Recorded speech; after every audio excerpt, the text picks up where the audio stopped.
Uttar Pradesh industries association के अध्यक्ष अरविंद पाठक के आह्वान पर डीएम और एसपी ने आज खलीलाबाद इंडस्ट्रियल एरिया में 3 करोड़ रुपए की लागत से बन रहे सड़कों का स्थलीय निरीक्षण किया है। सड़कों का निरीक्षण के उपरांत डीएम और एसपी ने सीसीटीवी कैमरे को लेकर के अध्यक्ष से बातचीत की है। उन्होंने बताया कि इंडस्ट्रियल एरिया में अब तक 56 कैमरे लगाए जा चुके हैं, जबकि हाई डेफिनेशन के 13 कैमरे लगाने के लिए यूपी सीडा में प्रपोजल भेजा गया है। यूपी सीडा में जो 13 हाई डेफिनेशन के कैमरे लगाए जाएंगे यह टावर पे लगाए जाएंगे, जिससे पूरे इंडस्ट्रियल एरिया को कवर किया जा सके। हालांकि एसपी ने अध्यक्ष से यह पूरी तरह से निर्देशित किया है कि ऐसे कैमरे लगाए जाए जिससे गाड़ियों के नंबर को भी पढ़ा जा सके। वहीं अरविंद पाठक ने पूरी तरह से आश्वासन दिया है कि इंडस्ट्रियल एरिया को पूरी तरह से कैमरों से आच्छादित कर दिया जाएगा, जिससे कभी भी यहाँ पे कुछ भी जानकारी लेनी हो तो आसानी से प्राप्त हो सके। डीएम और एसपी उसके पश्चात दीघा बाईपास के समीप पहुंच करके वहां अंडरपास के पास काम का निरीक्षण किया है। उन्होंने बताया कि यहाँ पे जो ओवरब्रिज बना हुआ है उस पे जो दीवार खड़ी है उस पे स्लोगन आदि लिखवा करके और वृक्षारोपण करके इसको काफी सौंदर्यीकरण किया जा सकता है, जिसको लेकर के अरविंद पाठक से डीएम ने घंटों बातचीत की है। हालांकि इस दौरान एसपी और डीएम सहित तमाम लोग मौजूद रहे। डीएम ने पूरी तरह से अपने प्रपोजल को अरविंद पाठक की नेतृत्व में वहां पे रखा है और कहा है कि यहाँ पे जो कार्य कराए जाएंगे इससे यहाँ का लुक काफी अच्छा हो जाएगा। साथ ही यहाँ पे पेड़ और पौधे लगा दिए जाने से भी काफी लोगों को मदद मिलेगी। इंडस्ट्रियल एरिया में जहाँ एक तरफ प्रदूषण होता है वहीं दूसरी तरफ वृक्षों के लग जाने से प्रदूषण भी काफी कम होगा। अरविंद पाठक ने पूरी तरह से डीएम को आश्वस्त किया है कि इंडस्ट्रियल एरिया में जैसा शासन का निर्देश होगा उस हिसाब से काम किया जाएगा।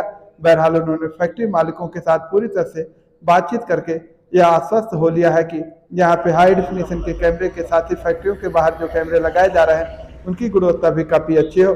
जबकि औद्योगिक क्षेत्र के पास जो नाले बने हुए हैं यह पूर्व में बीसीपीएल कंपनी के द्वारा बनाए गए थे, जो नीचे हो गए। इसको ऊपर उठाने की भी उत्तर प्रदेश इंडस्ट्रीज एसोसिएशन के अध्यक्ष अरविंद पाठक ने बातचीत की है।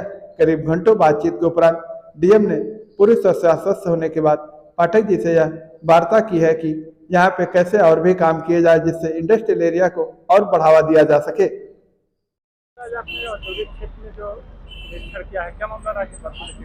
देखिए, एक तो यहाँ पे कुछ अनुरक्षण का काम चल रहा है, वो काम की हम गुणवत्ता देखने के लिए आए थे। दूसरा जो है यहाँ पे हम लोगों ने इंडस्ट्रियल एरिया के जो हमारे उद्योगपति हैं उनसे हमने अनुरोध किया था कि वो सब लोग जो है मिलके सीसीटीवी कैमरे लगा के पूरा इंडस्ट्रियल एरिया को सुरक्षित बनाएं।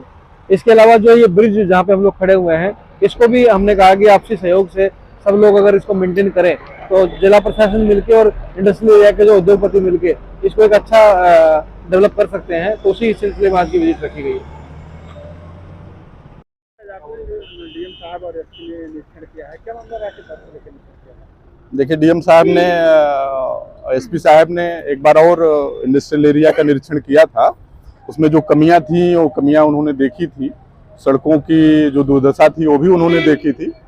तो यूपी सीडा से एक प्रस्ताव भेजा गया था जो सड़कों की मरम्मत के लिए। तो यूपी सीडा से जो धन आवंटित हुआ है उस पर जो कार्य हो रहा है उसी कार्य को देखने के लिए हमने डीएम साहब को आमंत्रित किया था और एसपी साहब के साथ आए थे। तो उन्होंने उस कार्य को भी देखा, साथ साथ सीसीटीवी कैमरे लगाने का जो निर्देश उनकी तरफ से मिला था पूरे इंडस्ट्रियल एरिया में, वो सीसीटीवी कैमरे लगाने की प्रक्रिया को भी देखा उन्होंने।